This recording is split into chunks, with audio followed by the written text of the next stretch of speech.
This is an Olivetti Valentine typewriter. It doesn't work very well, and it wasn't a big financial success whenever it was released. And its creator thinks it looks disgusting. So why is it only one of 2 typewriters in the Museum of Modern Art, and considered a forerunner for the Apple line of Macintosh products for its alleged sex appeal? It's the swinging 60s, and Ettore Sottsass is tasked with creating a new typewriter for the Olivetti company. Inspired by the legions of inexpensive Japanese typewriters that were seeing great success at the time, he draws up a brutalist design. This typewriter would only have capital letters, it would not have the bell that rung when you reached the end of the line, and the further drive down cost, it would be wrapped in this cheap plastic case. And Sottsass, who was known throughout his entire career for using very bold colors, would paint the thing a bright lipstick red. Ettore sent in his design, expecting to be congratulated for his frugal creation. However, one of the strangest twists I've ever heard in the business story, the design was rejected for being too cheap to produce. See, Olivetti, the company, had always set itself apart from the pack by its aesthetic design. Its factories were designed by the finest architects, its ads were drawn by the finest artists, and its stores were these runway-like boutiques because the entire company culture was designed around the fact that composition and style should not yield to practicality. So it's not hard to imagine that this overarching business philosophy that Olivetti had of pursuing these artistic items could directly clash with Ettore's personal agenda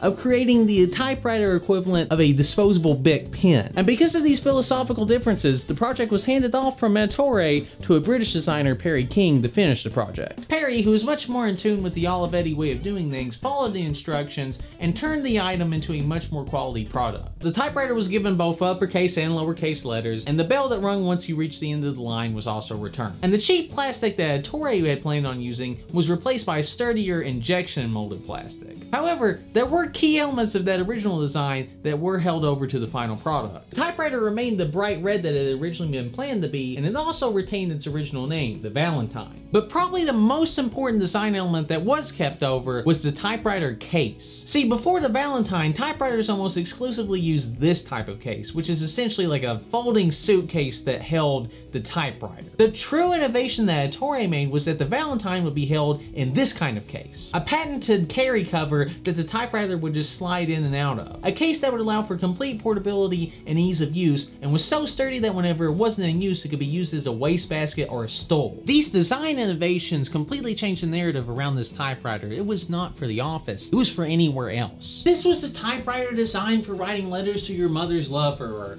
whatever you're supposed to do in black and white French movies. And the advertising reflected this, with the Valentine being thrust into like Renaissance paintings, or like a park, or any place that showed just how romantic and exciting a typewriter could be. In life, the natural occurrence to our lizard brains is to stick to the status quo. This is a skill that has allowed our species to survive throughout the millennia. The road more traveled is often more traveled because it is a better road. But when it comes to making a memorable appearance or carving out a niche in a marketplace, new is almost always better than better. It was a bold move for Olivetti to take the Valentine in a direction that a typewriter had never been pushed before, outside of the office. Before the Valentine, the office was the only place that typewriter companies thought that you could advertise the typewriter for. But by showing that this product, the Valentine, could connect directly with you and connect with your personality, this pushed this product into an entirely different market. So with all the pieces in place, the launch date was set. Valentine's Day,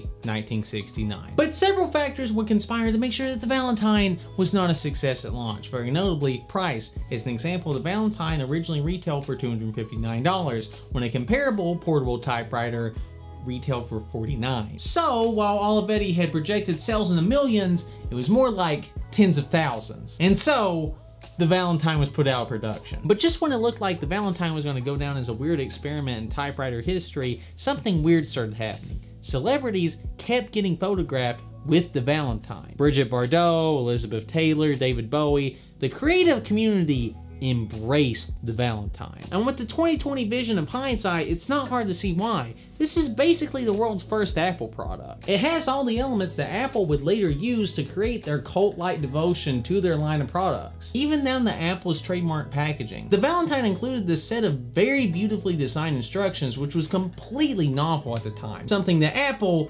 was later heavily influenced by. And so, against all odds, the Olivetti Valentine typewriter was brought back into production. And so today, the Valentine is celebrated as one of the most beautifully designed, mass-produced objects in the entire history of the business. And its effects on marketing are felt worldwide, but there's only two things that you need to remember. One, be bold, go for it. And two, watch this video.